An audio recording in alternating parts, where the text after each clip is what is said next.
as we give you all the glory, honor, and praise, Lord God. Jesus, praise the Lord. Now unto the King, eternal, immortal, and invisible, the only wise God, be honor and glory forever and ever. Amen. So, purihin ang Panginoong Diyos, mga kapatid, sa gabing ito. At dalangin ko na nawa ay nasa mabuting kalagayan po tayong lahat. Amen. At sumatin nawa ang biyaya ng Panginoon sa ating pag-aaral. So, sa gabing ito, mga kapatid, ay tutuloy natin ang ating study and grow na responsibilidad natin bilang mananampalataya na siyang study. Walang pwedeng mag-study on our behalf, no?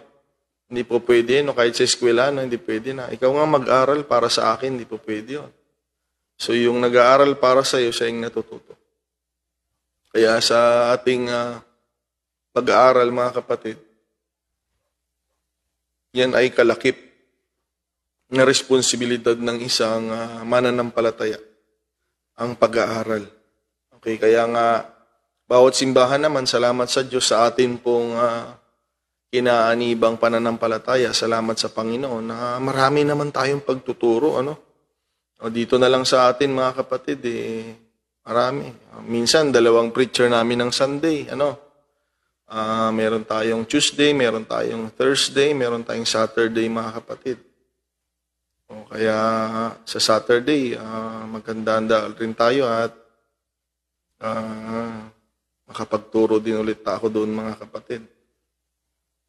Okay, so sa gabing ito, hindi lang pag-aaral, kung hindi paglago. Okay, kaya napakahalaga ng ating paksa, mga kapatid. So ngayong October 27, amen, ay nasa pang 41st na session na tayo ng ating series. 41 na, mga kapatid. Amen. At sa ating series na Titles of God's People in the Bible, ay pinag-aaralan natin yung pang-7 titulo na sadyang palalim talaga ang relasyon na inaalok ng Panginoon sa atin, from servant to friend, to children, to bride. And then now, mga kapatid, itong pang-7, marami tayong na-tackle pa, no, na hindi ko na lang nabanggit. Yung pang-7 ngayon, mga kapatid, is the body of Christ. Mismo na katawan na ng Panginoon. Grabe, Grabe. Kaya dito nawa natin makita ang seryosong pag-offer ng Panginoon sa atin ng relasyon. Okay, kaya ang mensahe sa atin ay ipakita din natin yung seryosong pagtugon o response sa inaalok sa atin ng Panginoong Diyos, mga kapatid. Praise the name of the Lord. Okay, so sa gabing ito, mga kapatid, ang teksto natin ay nandun pa rin sa 1 Corinthians chapter 12, verse number 27. Okay? 1 Corinthians 12, verse 27. Now ye are the body of Christ. Okay? And the members in particular. So in Amplified Version, sabi dito, now you collectively, tayo, binubuo tayo, mga kapatid, tayong lahat, are Christ's body. And individually, you are members of it. Okay, hindi ikaw, hindi ako. Tayo. Hindi yung ikaw lang yung katawan ni Kristo, hindi po ganoon. Ikaw ay isang sangkap lamang. Ang mapapag-aralan din natin. Each part severally and distinct, each with his own place and function. Purihin ang Panginoong Diyos, mga kapatid. So, grabe, ngayon mismo ay inaangkin na tayo na katawan ng Panginoon. Kaya, mga kapatid, konting review sa nagdaan nating pag-aaral last week, mga kapatid. nakita natin yung pagpapakita ng Diyos o Panginoon sa atin na katawan niya na kanyang ownership. Okay? Kasi merong kang bagay na pwede mong itanggi. Pwede mong itanggi, lalo pag gumagawa ng kahihiyan, kaya ang mga demonyo, pwedeng itanggi ni Lord na, ayoko yan, parang hindi ko naman yan eh. Hindi ko idea yan. Pwedeng itanggi ni Lord, pwede. Pero tayo, mga kapatid, ay nasusulat po. Kaya yan ay napakaganda, mga kapatid, na nasusulat. Inaangkin tayo ng Panginoon. So, ibig sabihin, mahalaga tayo, mga kapatid. Yan ay mababasa natin sa Colossians chapter 1, verse 17 to 18. Yan yung napag-aralan natin last Thursday, mga kapatid. And then, mga kapatid, binigyan ng Panginoon ng authority yung church.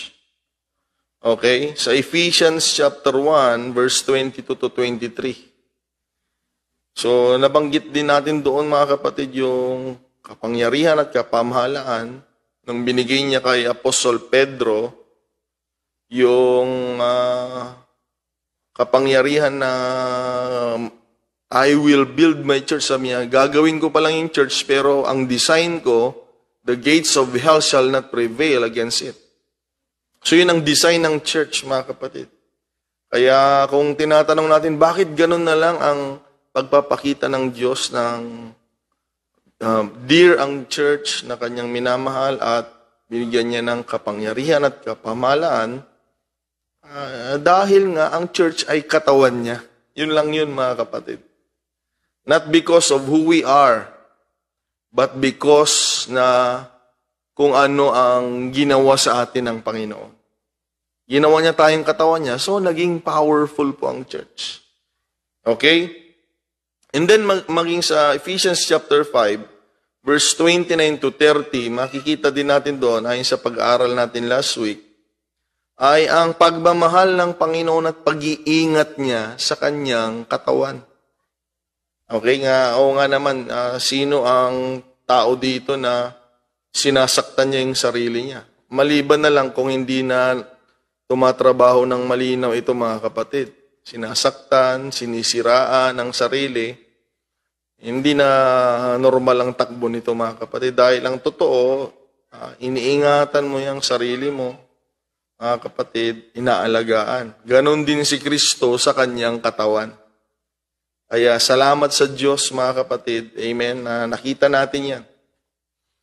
Na siyang magpapaalala o nagbibigay ng aral sa atin kung sino po tayo sa paningin ng Panginoon. Ang kailangan lang nating malaman dito na malinaw ay kailangan alam natin na ganun ang pagtingin niya sa atin. Kasi kahit gaano kakapangyarihan ang tingin sa atin ng Panginoon, kahit gaano niya tayo kamahal at iniingatan, kung ang tingin naman natin sa sarili natin ay walang kwenta, mga kapatid, siyempre nasasaktan ang Panginoon. Okay, mahina. So, mali na yun kaagad, mga kapatid. Ano? So, nadidefeat na natin doon yung plano ng Panginoon. That is naman, tuwang-tuwa naman yung kaaway, mga kapatid, na ikaw, alam mo, wala kang kapangyarihan, nakikita ka ng kaaway na makapangyarihan, nakikita mo, wala kang kwenta, na nakikita naman ng kaaway, mahal na mahal ka ng Diyos. Kaya ito naway makita natin ng malinaw kung paano tayo tignan ng Panginoon, na huwag ganun din yung pagtingin natin sa sarili natin, mga kapatid. Amen. At mabuti po ang ating Panginoong Diyos sa mga bagay-bagay na ating pong natalakay at pinag-aaralan, mga kapatid. Sana makita natin yan. Amen, mga kapatid, sa ating pagpapatuloy. So sa gabing ito, mga kapatid, sa ating pagpapatuloy, dudulog na tayo dito sa patungkol sa part na napakahalaga bilang katawan ni Kristo. Okay, dahil sa mundong ito po ay punong-puno ng discrimination. Sa mundong ito po ay punong-puno ng discrimination. Sa mundong ito po ay punong-puno ng discrimination. Sa mundong ito po ay punong-puno ng discrimination. Sa mundong ito po ay punong-puno ng discrimination. Sa mundong ito po ay punong-puno ng discrimination. Noon, mga kapatid, sa Bible, may diskriminasyon ang babae at sa lalaki. Kahit mag-asawa yan, hindi nagsasabay kumakain. Noon, hindi. Ang babae kasi noon ay nilikha para magsilbi. Okay? Hindi naglalakad ng sabayan sa kalsada, parang magkaaway. Ganon, dahil alipin po ang babae. Mga kapatid, noon. Okay, malayo ang pagitan nito. Okay? Pag sabi nga nila, mga kapatid, sa Bible days daw, noon pa. Kakain yung lalaki, mga kapatid, mag-serve yung babae, at mga kapatid, pag may bisita pa, ito, may problema. Pagsasaluhan nila, yung matitira yun ang kakainin ng pamilya, mga kapatid. So, ganun ganun ang trato nun. Kaya kung mapapansin ninyo, ang tawag ni Sarah kay Abraham ay Panginoon. Ang ganyan noon. So, yan, may mga discrimination. Ang babae sa lalaki, yung mga alipin at malaya, mga kapatid. Okay, mga Hudyo at mga Hintil. Okay, kaya dito ay napakahalaga pong pag-usapan ito dahil ang church kasi ay hindi lang binubuo ng Hudyo. At kung hindi ito binubuo ng Hudyo lang, lalong-lalo hindi ito binubuo ng mga Hintil lamang. Okay, dahil ang totoo, mga kapatid, ang church ay binubuo ng mga Hudyo at mga Hintil. So pagbabalikan natin yung time nila noon, may discrimination. Sa John chapter 4, mapapansin natin doon na may mga taong hindi dapat kausapin ng mga Hudyo. Tingnan nyo? Ganon kataas ang level nila, mga kapatid. Okay, pero dito, mga kapatid, bilang katawan ni Kristo, ang gustong ituro sa atin ng Panginoon po ay ito. Okay? Ay respeto. At makikita natin sa pag-aaral, mga kapatid, kung papaano itong respeto na gusto ng Panginoon na may establish po sa atin. Lalong-lalo na rin sa atin, kahit tayong Pilipino, isa sa pinaka-magulong mga lahi tayo, alam nyo ba? Na napakaraming kultura. Napakarami, mga kapatid. O dito lang sa norte, mga kapatid, marami dito, hindi lahat Ilocano po dito. Oh. Okay? Hindi lahat Ilocano. Iba-ibang kultura. Okay? Di lalo pag pumunta ka na dyan sa Kabisayaan. Sa Mindanao. Kaya nga, tayo pa lang na Pilipino. Minsan ay meron ng diskriminasyon na pwedeng mangyari. Hindi ko naman sinasabing naghahari or kumikilo sa church. Pero pwede. Dahil iba-iba po tayo ng kinalakihan. Iba-iba ng kultura. Di ba? Kahit lingwahe pa lang, mga kapatid. Ayan, nagkakaanuhan na tayo. Kaya ang gustong ipakita ng Panginoon dito ay isang napakahalagang pagtrato natin sa Kanya at sa gawain ng respeto. Okay? Kasi pag tribo-tribo, mga kapatid, hindi na nagkakaisa pag tribo-tribo. Okay, samantalang ang isang katawan ay binubuo ng mga sangkap na magkakasama. Yan po ang katawan, mga kapatid. Okay, kaya nga, balikan natin, biblically, ang pinaka-foundation natin, sa Biblia kasi ay mayroong mga kapatiran na mga Hudyo at may mga kapatiran na mga Hintil. So, sa Pilipinas, parang gano'n na lang ang tignan natin. Iba-iba, mga kapatid. May Ilocano, Bisaya, okay, mga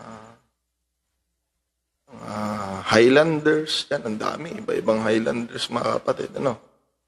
So, tulungan nawa tayo ng Panginoong Diyos na makita natin ng maliwanag ang pag-aaral natin sa gabing ito. Okay? So, number 1, mga kapatid, patungkol sa respeto, gusto ng Panginoon, ayan, sulat natin ito. Kung ang church ay katawan ni Kristo, okay, if the church is the body of Christ, ang gusto ng Panginoon, number 1, na bigyan natin ng respeto ay siya na tumawag at naglagay sa atin. Okay. Mamaya, mayroon tayong mga madadaanan na nakaraan. May history itong church na hindi rin nila tanggap yung isa't isa noon. Okay? Pero dahil sa tumawag sa kanila, ay nagkaroon na sila, mga kapatid, ng pagsasama. So yun ang pinakapundasyon ng respeto dapat sa gawain ng Panginoon. Okay? Dahil iisa po yung tumawag sa atin. Okay? So, kailangan ng respeto sa katawan ni Kristo dahil, mga kapatid, we need to respect the one who placed us in the body of Christ. Dahil, hindi po ako ang naglagay sa inyo sa katawan ni Kristo dito, mga taga Santa Cruz. Hindi ako. Hindi ako. Hindi. Ito, babasahin natin, mga kapatid. Dahil, ang nagdadagdag ng kapatiran sa church, mga kapatid, makinig kayong lahat, no? Ang nagdadagdag ng kapatiran sa church ay hindi yung mga soul winner. Hindi po si pastor ang nagdadagdag ng kapatiran sa church. O, basahin natin para malaman natin, mga kapatid. In Acts chapter 2, verse 46 to 47. Kaya nga, matuto tayong tanggapin ang bawat isa, mga kapatid. Ha? Hindi dahil gusto mo yung tao. Kahit ayaw mo yung tao, ang tignan mo, sino yung naglagay sa kanya sa church, mga kapatid. Maliban na lang kung gagawa siya ng gulo sa church, ha? Maliban na lang. Kasi hindi maglalagay si Lord ng kapatiran sa church na wawasakin yung church. Hindi, mga kapatid. Kaaway lang po ang gagawa nun. Kaaway lang, okay? So, ang point ko, yung sinasama ng Panginoon doon, nakagaya din natin na mayroong iisang layunin na nagpapasalamat sa Diyos dahil tinanggap tayo ng Panginoon. May isang layunin na sasamba tayo sa Diyos, mag-aaral, matututo, maglilingkod. Yun yung sinasabi ko. Pag yun yung makasama natin sa church, we need to accept them, Lord, mga kapatid. We need to embrace them as a body of Christ dahil hindi po tayo napunta sa church ng sarili natin. Okay? So bakit kailangang respetuhin natin para ang Panginoon, para matanggap natin ang katawan? Tingnan ninyo, mga kapatid. Okay? Sa Acts 2:46 sabi dito, and they, continuing daily with one accord, may pagkakaisa in the temple, and breaking bread from house to house, did eat their meat with gladness and singleness of heart. Mga kapatid, pakinggan yung maigi ito, praising God and having favor with all the people. Now listen, ito, kung Bible mo yan, guhitan mo ito. Kung meron kang kapatiran na hindi mo siya matanggap, mga kapatid, dahil ayaw mo yung style niya, okay, katulad ako, halimbawa, ayaw namin si Pastor Jun sa Santa Cruz kasi hindi naman siya Ilocano. Oh, ganon, parang ganon. This time, pag nabasa nyo ito, unless na lang dun sa mga gustong masira yung gawain, magkagulo tayo. Ay, siyempre, kailangan natin protektahan ng gawain at maghari ang kalooban ng Diyos ng pagkakaisa, mga kapatid. Ito, guhitan natin ito, mga kapatid. And the Lord added to the church daily such as should be saved. Ang Panginoon ang nagdadagdag sa church. Hindi dahil magaling kang magturo. Sumusunod lang tayo kay Lord kaya tayo nagtuturo. Sumusunod lang tayo kay Lord kaya tayo nag-i-invite. Pero hindi ikaw yung nagdadagdag sa church. Okay? Pero mag-invite pa rin tayo. Magturo pa rin tayo. Yan ay pagsunod naman sa Panginoon. Kung may naiintindihan yung tao, kaya alam nyo, kaya naiintindihan ng tao kaya naiintindihan natin ang bautismo sa pangalan ni Jesus, hindi dahil na magaling ang utak natin at magaling yung nagturo. Hindi. Dinagdag kasi tayo ng Panginoon sa church. Kasi yung mga hindi tinawag, kahit anong turo mo yan ng bautismo sa pangalan ni Jesus, at kahit sino pang magturo, mga kapatid, kung hindi talaga sila, mga kapatid, tinawag, okay, na maibilang ng Panginoon sa katawan niya, siya po ang may katawan eh. Okay, mga kapatid. Kaya nga, sa gabing ito, dapat magpasalamat tayo sa Diyos na ibinilang tayo ng Panginoon sa kanyang katawan. Okay, mga kapatid, wag tayong magalit, ba't nandito pa ako? Wag ganun, mga kapatid. Sa kinadami-dami ng may Biblia, hindi nila naiintindihan itong tinanggap natin. Yun na lang eh. Yun na lang, mga kapatid. Kung mayroong mga manunod dito na hindi natin kasama sa pananampalataya, ito napakasimple. Basahin niyo ang history ng church sa Book of Acts. Lahat ng nabautismuhan doon ay sa pangalan ni Jesucristo. Pero hindi nila maintindihan. Hindi nila matanggap. Simple. Bakit? Hindi sila tinawag. Kaya tayo naman, mga kapatid, kaya natin naintindihan. Ito, hindi tayo pwedeng magmalaki. Hindi tayo pwedeng magmalaki. Hindi pwedeng magmalaki yung nagturo sa atin at tayo dahil magaling tayo na tumanggap. Hindi. Kaya natin naintindihan ay idinagdag kasi tayo ng Panginoon sa kanyang katawan. Imagine niyo yan, mga kapatid, napakasimple. Lahat karamihan naman ng relihiyon may Biblia. Pero yung naiintindihan natin, hindi nila nauunawaan. Dahil, mga kapatid, pag may pagkatawag sa atin ng Diyos, nauunawaan natin yung tinig niya, yung mensahe niya, at yung salita niya, mga kapatid. Salamat sa ating Panginoon. So ngayon, itatak natin sa isipan natin, mga kapatid, na ang nagdadagdag ng kapatiran sa church ay ang Panginoon. Okay? Ayaw mo sabihin, ayaw ko yan, mahirap yan. Ay, ayaw ko yan. Ano yan? Mapuputi sila. Ay, ayaw ko sa kanila. Ang itim nila. Mga kapatid, hindi pwede. Dahil madadaanan din natin, bandang uli, patungkol sa respeto, na hindi pwede pare-pareho. Okay? Hindi pwede pare-pareho. Walang katawan pag pare-pareho. Pag lahat tayo mata, mga kapatid, hindi tayo katawan. Isang malaking mata lang tayo. So, ang katawan ay binubuo ng iba't ibang sangkap. Okay? Na ang bumuo niyan, ang pumili niyan, ang nagdagdag niyan, guhitan mo yan, sa Acts 2:47, and the Lord added to the church. Okay? Kaya nga, minsan mga kapatid, kahit gusto na naming mag-backslide, kaming mga pastor, wala kaya.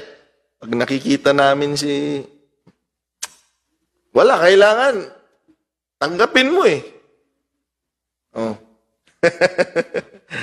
mga kapatid, no? Ayaw ko na sana Dahil nakikita ko si Pero hindi. Kung nilagay siya ni Lord doon, kailangan ko siyang tanggapin. Amen. So, dapat ganun ang unawa. Ganun ang isipan natin ngayon, mga kapatid. Napakahalaga ng respeto. Kung hindi mo kayang respetuhin yung tao, mga kapatid, respetuhin mo yung naglagay sa kanya. Okay? Respetuhin mo yung naglagay sa kanya. Yun po ang mahalaga na makita natin, mga kapatid. Okay? Si Apostol Pablo ay kilala na isang apostoles. He is not one of the 12, but he is apostle to the Gentiles. Okay? So, nauna kasi mga 12 apostles ay nagsimula yan sa mga Hudyo sa Jerusalem. Okay? Ngunit ito si Apostol Pablo ay dinisenyo ng Panginoon mag-missionary, mga kapatid. Ayan. magmisyonero para sa mga hintil. Okay, kaya nga yung mga aklat na sinulatan niya ay, mga kapatid, Roma, Thessalonica, Corinto, Epeso, ayan, at marami pa. Okay, siya ay dito, makikita natin, gusto ko pong basahin itong Romans chapter 1 verse 1. Pinakilala niya yung sarili niya, sabi niya, Paul, a servant of Jesus Christ, called to be an apostle, separated unto the gospel of God. Okay, alam niya sa sarili niya, kaya nga napakahalaga pag alam mo yung pagkatawag sa'yo ng Diyos. Hindi po kayabangan ito.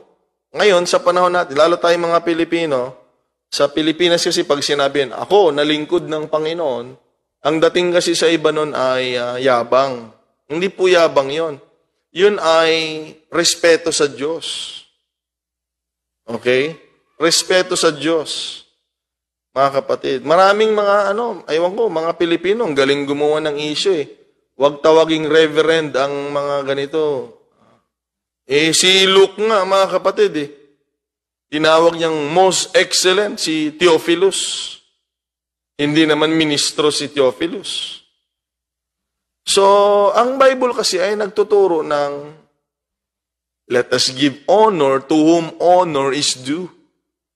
Okay? Kaya yung pagpapakilala ni Pablo na lingkod siya, apostoles siya, isa sa mga apostol ng Panginoon, ay pagkilala niya sa pagkatawag niya sa Diyos. Kaya yung iba, hirap na hirap maglingkod sa Panginoon kasi hindi nila alam kung ano yung pagkatawag nila. Ikinakahiya nila. Nahihiya silang matawag na worker ng church. Kaya hindi nila matrabaho yung pagiging worker, mga kapatid. Okay? Tagalinis ako sa church. Hindi nila masabi. Kaya pag may bisita, imbis tagalinis sila, ayaw na nila maglinis. Dahil sa sarili nila, ayaw nilang tanggapin na nagtagalinis din nga lang naman talaga. At hindi po natin pwedeng iwalang bahala yun dahil kasama yun sa paglilingkod sa Panginoon. Okay, so dito ay makikita natin na alam niya mismo tinawag siya ng Panginoon. Pero ang tanong ko dito, mga kapatid, sa atin, sa gabing ito ay ganito. Kilala ba natin si Pablo? Hindi yung kaibigan mo at kapitbahay mo. Si Apostol Pablo, mga kapatid. Okay? Kung sino ba siya?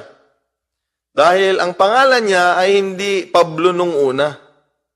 Ang pangalan niya noon ay Saulo o Saul, mga kapatid.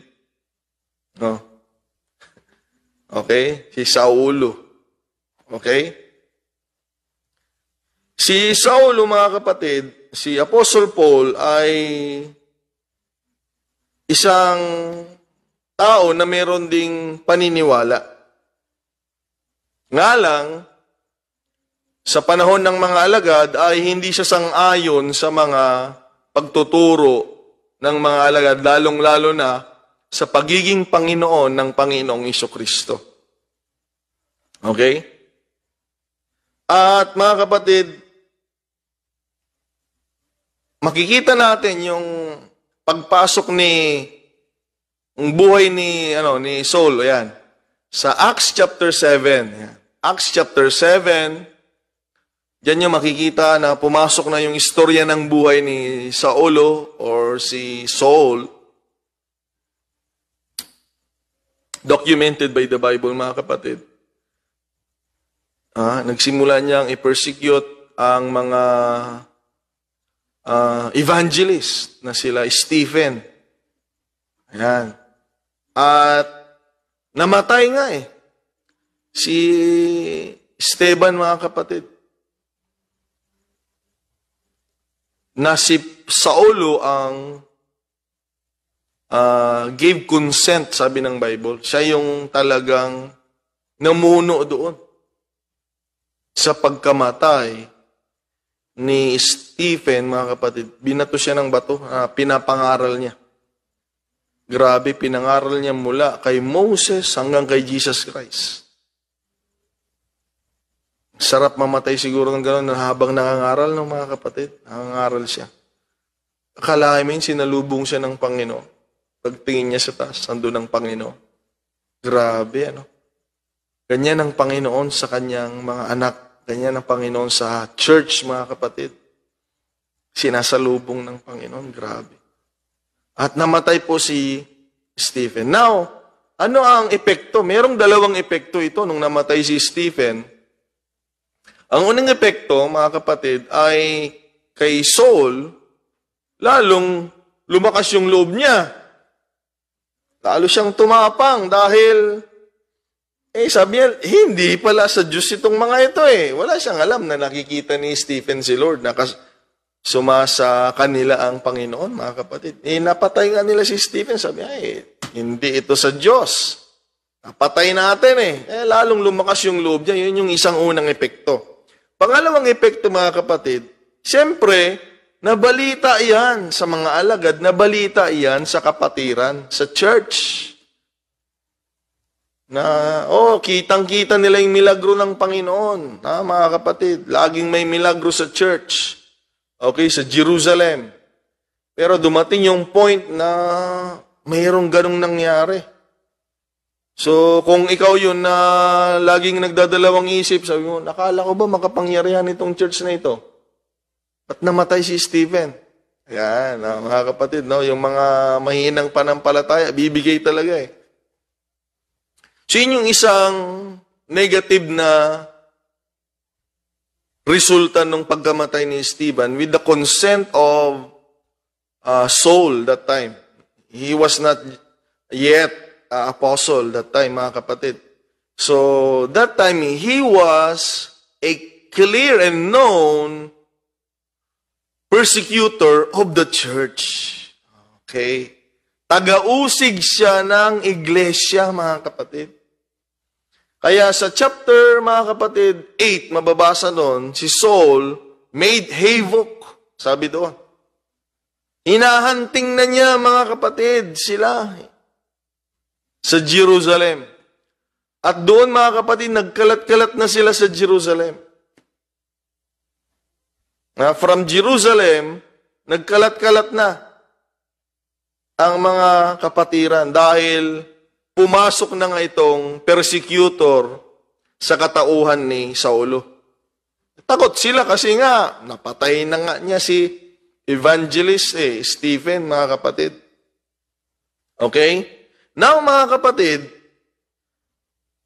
dahil to prove you na lumakas yung loob ni Saul, humingi na siya ng kasulatan. Okay? Humingi na siya ng kasulatan sa gobyerno that time na lahat ng nangangaral sa pangalan ng Panginoon, lahat ng involved sa apostolic church that time, mga kapatid, ay kanyang meron na siyang license to, mga kapatid, incarcerate them or yung iba, napatay niya. License to kill maybe. Or to, mga kapatid, hulihin sila, incarcerate niya, ikulong. Alipinin. Sa chapter 9, doon na, mga kapatid, to prove you na lumakas yung loob niya, humingi na siya ng kasulatan, mga kapatid, na usigin, hulihin, okay, ang bawat involved sa apostolikong paglilingkod sa Panginoon, lalo na sa pangalan ng Panginoong Hesukristo, mga kapatid. So, to make the long story short, mga kapatid, nakita ng Panginoon na hindi na maganda yung nangyayari dahil nagkakagulo na yung church. And then, mga kapatid, besides that, nakita ng Panginoon, sabi ni Paul sa kanyang sulat sa Galatia, nakita ng Diyos sa akin, siguro may personal dealing sa kanyang Panginoon, siguro kagaya ko, tinatanong ko din si Lord, ba't mo ako napiling mangaral? Ba't mo ako tinawag na isang maging lingkod mo? Okay? I'm sure, tinatanong yan ng mga lingkod ng Panginoon. Ba't ako napili mo? Okay? Naitanong ko rin yan sa Panginoon So maybe si Paul na tanong din yan. Sinagot siya ng Panginoon. Sabi niya doon sa Book of Galatians, nakita ng Panginoon yung zealousness niya. Kasi si Paul, mga kapatid, si Saul, pag may pinaniwalaan, tatayuan niya, kagaya nga nung ibang paniniwala niya sa mga alagad. Tinatayuan niya, papatayin nga sila, huhulihin sila. Kaya yun daw yung nakita ng Diyos sa kanya, sabi ni Paul, nung naging apostoles na siya, yun daw yung nakita sa kanya ng Panginoon, mga kapatid, na pagiging zealous. Hindi selos ha. Hindi selos. Zealous. Yung zeal niya, mga kapatid. Okay? So, besides na ginugulo niya na yung church, when he was Saul that time, besides that ito, may calling siya sa Panginoon. Pwede siyang gamitin ng Panginoon. Kaya nga mga kapatid, yung mga nanggugulo sa atin, hayaan nyo lang, malay nyo, isa kasing isang magpapahiya sa mga gumugulo sa atin. Pag tinawag sila ng Panginoon, alam nyo kung bakit? Mapapahiya siya sa sarili niya, ito yung ginugulo ko noon ito yung... Tapos, doon ka na? May mga istorya yung pastor natin na ganyan, nakakatuwa mga kapatid. Mga nangbabato ng simbahan. Okay? Tapos, na-convert yung pinaka-leader nila. So, Sunday, nandoon yung leader nila, nag-attend, binato yung church. Sumigaw daw yung lumabas eh. Wag na, nandito na ako. Nandito na ako. So, si Saul, mga kapatid, ay mayroong tawag pa rin. Kaya ganyan kabuti ang Diyos, mga kapatid. Napakabuti ng Panginoon. Okay? Okay? No, kailangan mag-intervene ng Panginoon. Kailangan ng kumilos ng Panginoong Jesucristo. Okay? Hindi tayo mawawala. Babalikan natin ang respeto, mga kapatid. So, ang ginawa ng Panginoon, nagpakilala siya. Tingnan ninyo, patunay na ang katawan ni Kristo ay ang church. So, nung lumalakad na sila, meron na siyang papeles, mga kapatid. Meron ng, seal, na pwede niya nang execute, mga kapatid, yung nakalathala doon na usigin, hulihin, ang lahat ng involved sa apostolikong paglilingkod. On the way, mga kapatid, sa Damascus, chapter 9 ng Book of Acts, ayan, dito na tayo, magbabasa na tayo mamaya-maya. Ininterrupt na siya ng Panginoon. Okay? Sa kanyang lakad. Okay? At ang sabi ng Panginoon, Saul, Saul, why hast thou persecutest me? Sabi ng Panginoon, bakit mo ko inuusig, Saulo? Si Saulo, mga kapatid, ito, oneness of God revelation din ito, mga kapatid, na si Jesus talaga ang Panginoon. Sabi niya, sino ka baga, Panginoon? Sabi. Ang kilala lang ni Saul na Panginoon, hindi si Jesus Christ, si Jehovah God, mga kapatid. Ito, malinaw ito. Si Jesus ang Panginoon, mga kapatid. Sabi, ikaw baga ang Panginoon? Sabi niya, hindi niya kilala eh. Sumagot, and the Lord said, sabi ng Book of Acts chapter 9, mababasa niya, sumagot yung Panginoon na kinikilala niyang Jehovah God. And the Lord said, sabi niya ng Lord, mga kapatid, ito may pangalan si Lord eh. And the Lord said, I am Jesus whom thou persecutest. Ang Panginoon ay sumagot, ako si Jesus. Kaya ang Panginoon, ang Diyos, mga kapatid, ay may pangalan. Ang pangalan niya po ay Jesucristo. Hindi pinapaniwalaan ni Saul yun dahil ang ina-address niyang Lord ay si Jehovah God, mga kapatid. Okay? Dahil siya ang pananampalataya niya ay batas. Okay, sa panahon nila Moses. Ang Panginoon doon ay si Jehovah God, mga kapatid. But nagpakilala na ang Panginoon, di nila tinanggap na matay na sa krus ang Kalbaryo, nabuhay na maguli at nagpakilala na. At ngayon, kilalang-kilala natin, amen, ang ating Panginoong Jesucristo, mga kapatid. So sabi niya, why hast thou persecutest me? Sabi niya, inuusig mo ako, Saul. Okay, kaya mag-ingat nga tayo dahil the Lord added to the church. Sabi kanina. Ngayon, mga kapatid, nung inuusig ni Saul ang church, sabi ng Panginoon, Saul, inuusig mo ako. Sabi siguro ni Saul, Panginoon, hindi ah. Hindi kita nilalabanan. So bakit sinabi ng Panginoon na inuusig siya ni Saul? Kapag inuusig mo ang church, inuusig mo ang Panginoon. Tandaan mo yan, mga kapatid. Because the church is the body of Christ. Tingnan niyo, Hindi naman ako lumalaban kay Jesus Christ eh. Pero lumalaban ka kay pastor, nilalabanan mo yung church, mga kapatid. Lumalaban ka rin kay Jesus Christ. Basahin yung maigi yan sa Acts chapter 9. Hindi ako lumalaban kay Jesus, kay pastor lang ako lumalaban. Mga kapatid, the church is the body of Christ. Kaya nga sabi ni Lord, why hast thou persecutest me? It is so hard to kick against the pricks. Mahirap sumipa sa tinik. Ikaw lang nasasaktan sa ginagawa mo, sabi ng Panginoon.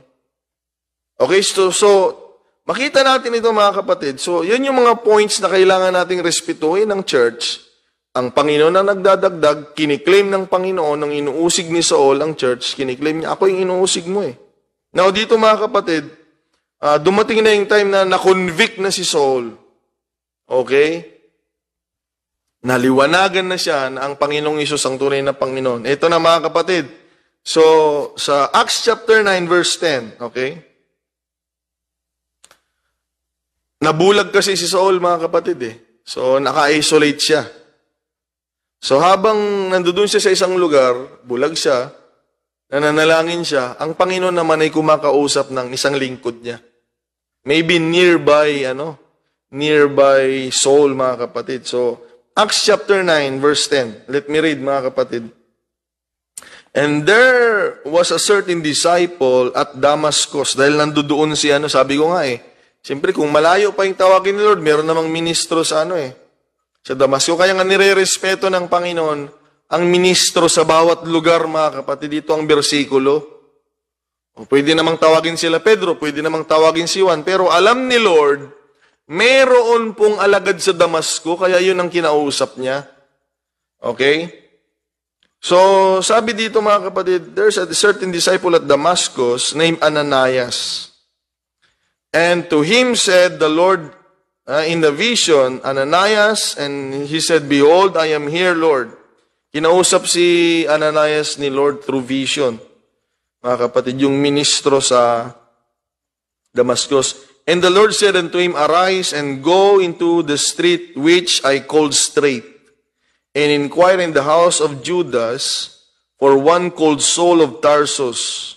For behold, he prayeth, okay, and hath seen in a vision a man named Ananias coming in and putting his hand on him, that he might receive his sight. Dahil nabulag nga siya, dahil nakita niya yung liwanag ng Panginoon. Okay, hindi natin pwedeng titigan ng Panginoon sa kanyang kalawalatian at liwanag, mga kapatid. Mabubulag po tayo kagaya ni Saul, mga kapatid. So, sa madalit sabi, inuutusan ni Lord si Ananias, puntahan si Paul o si Saul, ipag-pray, mga kapatid, para gumaling. Okay? Pansinin niyo ito Ito yung sinasabi kong epekto kanina nung kamatayan ni Stephen. Natakot ang lahat ng church na balita. Tingnan niyo And Ananias answered, sabi niya, makinig kayo, Lord, I have heard by many of this man how much evil he hath done to thy saints at Jerusalem. Tingnan ninyo, kaysa Damascus, sabi niya, Panginoon, itong inuutos mo sa akin, sabi ni Ananias, puntahan ko yung Saul na yan. Kilala mo ba yan? Kilalang kilala hanggang dito sa Damascus yan. Sabi niya na, kung papaano niya ginulo, kung gaano kasamang ginawa niyan. Okay, so at first, yan, parang tayong may resistance. Ayaw pa natin. Ayaw natin kaibiganin yung mga kapatiran. Dahil, kalaban yan Okay? Pero pag tinawag siya ng Panginoon, makinig kayong maigi. Tuloy natin sa verse 14. And there he hath authority from the chief priest to bind all that call on thy name. Mayroon pa ang kapangyarihan niya na itali niya at hulihin yung mga tao. Oh, lahat ng tumatawag sa pangalan mo, tapos utusan mo ako doon. No? Dahil alam ni Ananias na napatay nila si Stephen, mga kapatid. Nanganganib yung buhay ni Ananias. Siguro si Ananias parang kagaya mo din. Si Lord ba tulong kumakausap sa akin? Okay. Pero ang sabi ng Panginoon sa verse 15, but the Lord said unto him, go thy way, for he is a chosen vessel unto me, to bear my name before the Gentiles and kings and the children of Israel. Pero, pili ko yan eh. Tinawag ko yan. Sabi ng Panginoon, pinili ko yan. So, yun yung tinignan ni Ananias. First point, mga kapatid, hindi kayang respetuhin ni Ananias si Saul dahil sa kasamaang pinaggagawa ni Saul. But, nung sinabi ng Panginoon, o sige, masama siya sa ginawa niya, yun ang nakita ninyo. Sabi ng Panginoon, ipinili ko yan eh. He is a chosen vessel unto me. So dapat ganito din tayo kay Ananias, mga kapatid. Kailangan natin kalimutan. Pag tinanggap ng tao, ay ng Panginoon ang isang tao, kailangan din nating tanggapin. Mapapansin niyo yan mamaya, mga kapatid, kung paano niya tinanggap si Saul, mga kapatid. For I will show him how great things he must suffer for my name's sake. Dahil na pinatay niya nila si Stephen, mararanasan din niya kung gaano kahirap, sabi niya. So verse 17, pansinin niyo ito, mga kapatid. Pansinin niyo ito. Sumunod si Ananias sa Panginoon. Tingnan ninyo. And Ananias went his way and entered into the house, and putting his hand on him, said, Brother Saul. Pansinin niyo yan. No, nung una sabi niya, masama yan, Panginoon. Alam mo ba kung anong pinagagawa niyan sa church ng Jerusalem? Okay? Alam mo ba, Panginoon? Pero sabi nila, pinili ko yan. Tinawag ko yan. Dahil si Saul, mga kapatid, hindi lang siya membro. Ministro, apostoles. So dapat ganito tayo kay Ananias. Meron man tayong, nag-hesitate man tayo, meron man tayong reaksyon na ayaw natin tanggapin. Lagay mo lagi sa isip mo, pag tinanggap ng Panginoon yan, sino ako para tumanggi? Hello mga kapatid, nandyan pa ba tayo? Ha? Pag pinili yan ng Panginoon, sino ka magsasabi na hindi yan ganit, hindi yan pasado sa akin, hindi yan okay sa akin? Tinawag nga yan ng Panginoon eh. Okay, kaya tayo mga kapatiran sa Santa Cruz, mga nakikinig dyan, kahit sinong pastor mga kapatid, kahit mas magaling pa kayo sa tingin ninyo, respetuhin niyo yan dahil hindi kayo tinawag na pastor. Okay? Huwag tayong gagaya sa kung ano-ano. Huwag tayong gagaya. Okay? Pag tinawag ng Panginoon na ministro yun, sino ka? Sino tayo? Na membro lang tapos, hindi. Kasi kami dito, mga bigatin kami dito, kaya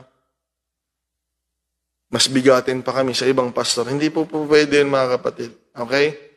Maintindihan natin itong pag-aaral. Kung nire-respeto ng Diyos yun, mga kapatid, matuto kang rumespeto. Yun lang yun, mga kapatid. Ganoon lang kalinaw yun. Hindi pasado si Ananias kay Saul. Masamang tao daw siya eh. Pero tinawag ng Panginoon si Saul. Anong magawa mo nga rod? Wala tayong magawa. You need to accept Saul, brothers and sisters. We need to embrace him. Because God chose him, mga kapatid. Kaya nga, ang sabi ni Ananias, Brother Saul, the Lord, even Jesus that appeared unto thee in the way as thou camest, hath sent me that thou mightest receive thy sight and be filled with the Holy Ghost. Tinanggap niya ang kagalingan, mga kapatid, at tinanggap din niya, kung babasahin yung istorya, ang Espiritu Santo. Okay? So, tanggap na si Saul ni Ananias, mga kapatid. Purihin ang Panginoon. Na-welcome na siya sa Damasco. Tingnan natin sa Jerusalem.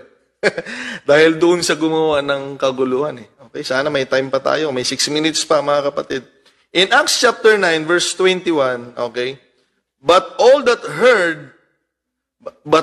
heard him were amazed. Namangha sila sa nangyari. And said, Is not this he that destroyed them which called on this name in Jerusalem? And came hither for that intent, that he might bring them bound unto the chief priest. Sabi ng mga kapatiran sa Jerusalem, hindi ba ito yung di ba alam niyo naman yung nangyari sa Jerusalem, di ba? Nagkagulo-gulo dahil sa kanya. Verse 26, And when Saul was come to Jerusalem, ito na mga kapatid, sa church, sa main headquarters, he essayed to join himself to the disciples. Gusto niya ma-meet, makasama yung mga alagad, mga kapatid. Kahit ako din. Kung buhay pa yung mga alagad, gusto ko rin silang makasama. Okay? Hallelujah.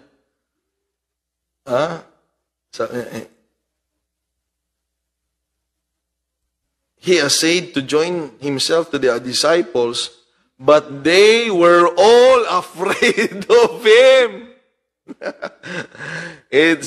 Siyempre yun ang nakikita nila eh. Hindi naman nakikita ng mga kapatiran yung nakikita ng Diyos kay Saul. Ang nakikita nila yung nangyari. Okay? Natatakot sila and believe not that he was a disciple. So natanggap na siya sa Damascus, pero sa Jerusalem, hindi pa siya tanggap.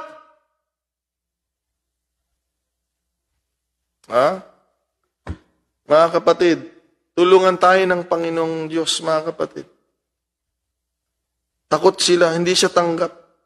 Hindi sila naniniwala na isa siya isang tagasunod ni Jesucristo.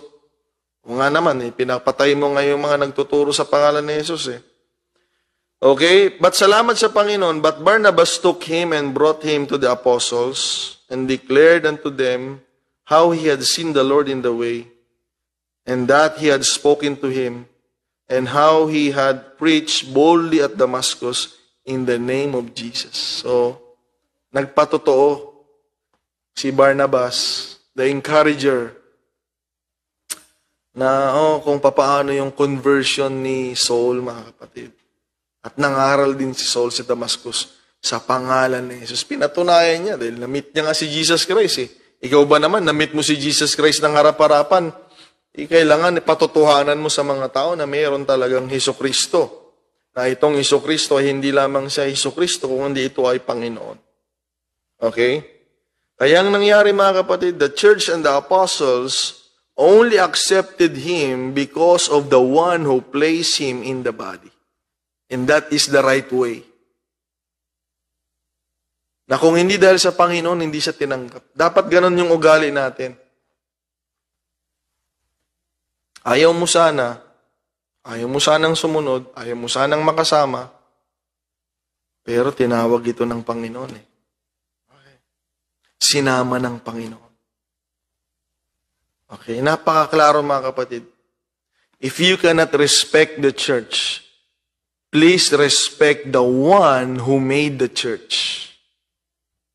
If you cannot accept the church, please accept the one, mga kapatid, who made the church. Yun yung tinatawag na respeto. Okay, respeto po ang tawag doon, mga kapatid. Purihin ang Panginoon. Dahil, mga kapatid, kung meron lamang pwedeng maglagay sa church at mag-alis sa church, walang iba kung hindi yung naglalagay ng mga tao sa church o yung nagmamay-ari ng church o yung nagmamay-ari ng katawan. Walang ibang ating Panginoong Jesucristo. Naway naliwanagan tayo, mga kapatid, na kailangang tanggapin natin ang church, ang mga kapatiran, lalo ng mga ministro ng Panginoon, kung tinanggap sila ng Panginoon, sino tayo para tanggihan sila, mga kapatid? Unless, ulitin ko, unless sa mga nanggugulo, may mga, may mga instrumento din naman yung kaaway na pumapasok sa church, may mga dalang masamang espiritu, Para magulo yung gawain, mga kapatid. May mga sariling doktrina. Ibang usapan yun, mga kapatid. Hindi si Lord, ulitin ko, hindi si Lord ang nagdagdag nun. Ang dinadagdag ni Lord sa church ay part ng katawan niya. Pero kung nanggugulo, mga kapatid, hindi po yun si Lord nagdala. Okay? Kaya kailangan natin proteksyonan yung katawan ni Kristo. Dahil mahal ni Lord yan, may pangako si Lord yan, at tinawag ni Lord yan, kaya ingatan natin. Kaya tayo mga church leaders, okay, sa local church natin, mga kapatid, dito sa Santa Cruz, kailangan magbantay tayo. Dahil ang church ay mahal ng Panginoon, iniingatan ng Diyos, pinagpapala ng Panginoon, tinawag ng Panginoon. Respetuhin natin, kaya kailangan proteksyonan natin. Kaya ngayon, naiintindihan niyo na ako bakit ganun ko na lang ipagtanggol. Ngayon, naiintindihan niyo na ako. Okay, dahil tinawag tayo ng Panginoon. Sino magtatanggol sa atin dito? Tayo din. Sino, mga kapatid, na magpoprotect sa church? Kung alam mo, tinawag tayo ng Panginoon, we need to protect, mga kapatid, the church, the body of Jesus Christ. Okay? Tulungan po tayo ng Panginoon. Amen. We are the church. We are the body of Christ. Tinawag tayo ng Panginoon. Okay, we need to accept it. We need to respect it. Para madali natin respetuhin ang gawain, we need to respect the one who called us.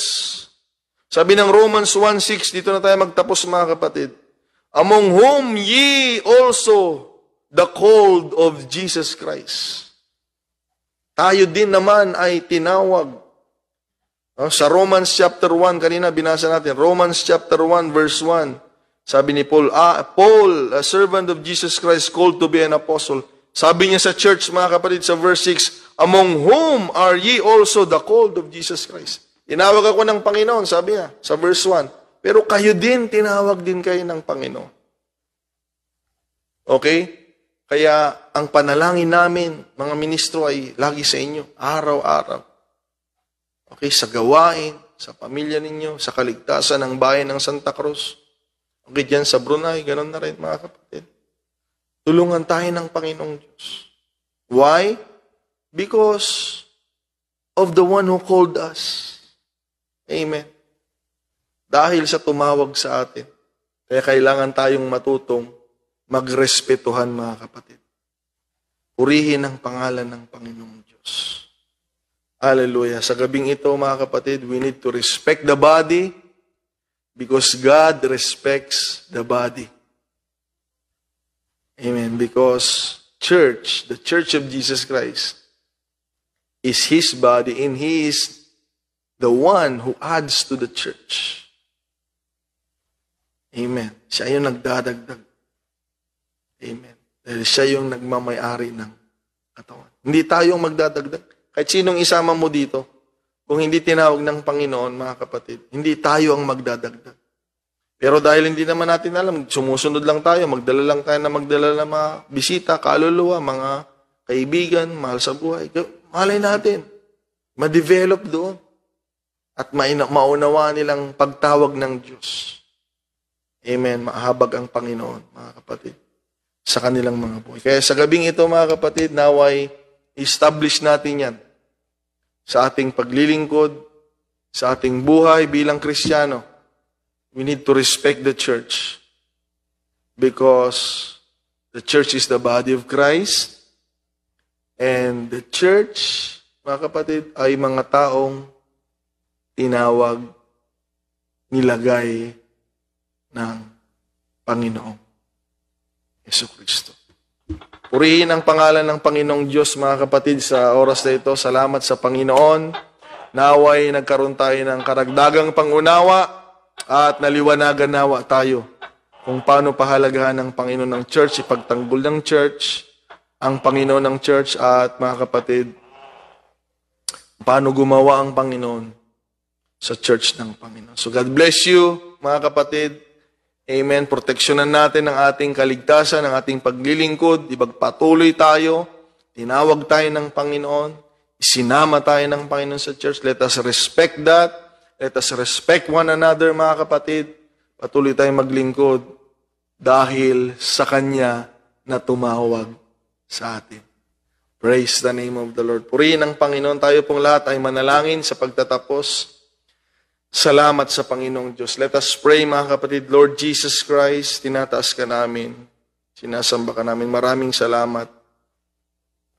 Lord, how I imagine heaven, Lord God. Napakaganda siguro, Panginoon, ng langit. Iba't ibang lingwahe, iba't ibang lahi. Ngunit tinawag mo, Lord, hallelujah, na sasamba, maglilingkod, magpupuri sa iyo, Panginoon. Dakila ka, O Diyos. Kaya Lord, salamat din sa gabing ito, sa mga salita mo, sa pagtuturo mo, Panginoon. Lord God, dahil sa pagtawag mo sa amin, Lord, maraming salamat. Thank you, Jesus, Lord. Gamitin mo kaming patuloy, Lord, sa aming pamilya, sa aming mga lugar kung nasaan kami naroon. Lalong-lalo na sa iyong gawain, Panginoong Diyos, sa iyong iglesia, Lord. I-bless mo kami ng mga talento, karunungan, Lord God. I-anoint mo ito upang maging epektibo, Panginoong Diyos, at makapaglingkod kami sa iyo. Lord, pagpalain mo kami upang magamit mo rin kami, O Diyos, sa mga pangangailangang pinansyal, material, sa loob ng iyong gawain because, Lord God, now we will value. Now we will give more significance. Lord God, the church, ang gawain, dahil ikaw po ang nagtalaga ng mga bagay na yan. Kaya Lord, salamat. Lord, napakaraming relihiyon. Hallelujah. Noon ko pa pinasalamat sa ito, Panginoon, but I want to reiterate it to you, Lord, before your people as I pray. Sa kinadami-dami ng relihiyon, Lord, we are now part of the Apostolic Church of Jesus Christ. Lord, pinatawad, tinanggap, tinubos, hallelujah, pinagpala, at patuloy na sasamahan ng Panginoon hanggang sa buhay na walang hanggan. Maraming salamat. Lord God, i-bless mo po ang mga kapatiran. Pakita mo sa kanila kung gaano kahalaga ang pagtingin mo sa kanila. Lord God, ilayo mo sila sa kapahamakan, ilayo mo sila sa gawa ng kaaway, Lord. Tulungan mo silang lumago sa pananampalataya, Lord. Tulungan mo silang lumago spiritually, Lord God. Patuloy mong buksan ang kanilang paningin at makita nila ang kalooban mo, Lord, na maliwanag. Makita kanila, O Diyos, ang maliwanag. Hallelujah. Kung gaano ka kahalaga, walang katulad, Panginoong Diyos. At makita din nila ang kahalaga ng paglilingkod sa iyo, Panginoon. Lord, i-bless mo po ang bawat isa sa amin. Tulungan mo po kami sa aming mga pangangailangan. Sa mga nangangailangan ng kagalingan, kalakasan, Lord, pagpapalang pinansyal, pagpapalang material, Lord, physical blessing, Lord, hallelujah. Lalong-lalo ng spiritual blessing, Lord. Revival, Lord, sa aming mga churches, sa kaligtasan, sa aming mga lugar, mga mahal sa buhay, mga kamag-anak, Panginoon, aming mga pamilya. Tulungan mo kami, Lord. Lead and guide us, Lord. Bless your people, I pray. Bless your church, Lord. Your church, your body. Bless it, O God, I pray, O God. Tulungan mo po kami. Lagi na, O Diyos. Salamat, salamat po dahil alam namin hindi mo pababayaan ang iyong katawan. Hindi mo pababayaan ang iyong mga anak, Panginoon. Purihin ka, dakilang Diyos, amang banal. Hindi magwawagi sa amin ang kaaway. Hindi dahil kung sino kami bagkus. Kung sino kami, Panginoon, na ginawa mo, Lord God, dahil sa pagtawag mo sa amin. When we became the body of Christ, we are powerful. Hallelujah. We are important in the sight of God. Hallelujah. And the Lord loves us so much. Hallelujah. Salamat, Panginoon. Salamat. Purihin ka, sambahin ka, Panginoon. All glory, honor, and praise belongs to you, Lord. Hallelujah. Igawad mo ang bendisyon, Panginoon, sa bawat isa. Lord, ingatan mo pong bawat isa. May layo sa kapahamakan at sa gawa ng kaaway. Bigyan mo kami ng kapayapaan, Lord. Kagalakan sa presensya mo. Kagalakan sa paglilingkod sa iyo, Lord. Hallelujah. Pagpalain mo po ang iyong gawain. Pagpalain mo po ang bawat isa. Salamat po muli, Panginoon. Ito pong aming dalangin, O Diyos, sa iyo, mabuting Panginoon. O God, sa tapat na Panginoong Diyos, naming pinaglilingkuran. Sa pangalan ng Panginoong Jesucristo, ito ang aming dalang. Amen. Amen. God bless you, mga kapatid. Pagpalain tayo ng Panginoon. Amen. Tanggapin natin ang Panginoong Diyos sa buhay natin. Amen. Dahil mabuti ang Panginoon. at hindi mo pagsisisihan na maglingkod sa Panginoong Diyos. Hallelujah. Let us enjoy to love the Lord, and also, mga kapatid, kailangan din nating mahalin ang katawan niya, ang church ng Panginoon. God bless you all, mga kapatid. Pagpalain tayo ng Panginoong Diyos. Mag-ingat tayo upang ingatan pa tayo ng Panginoon. Amen. God bless everyone.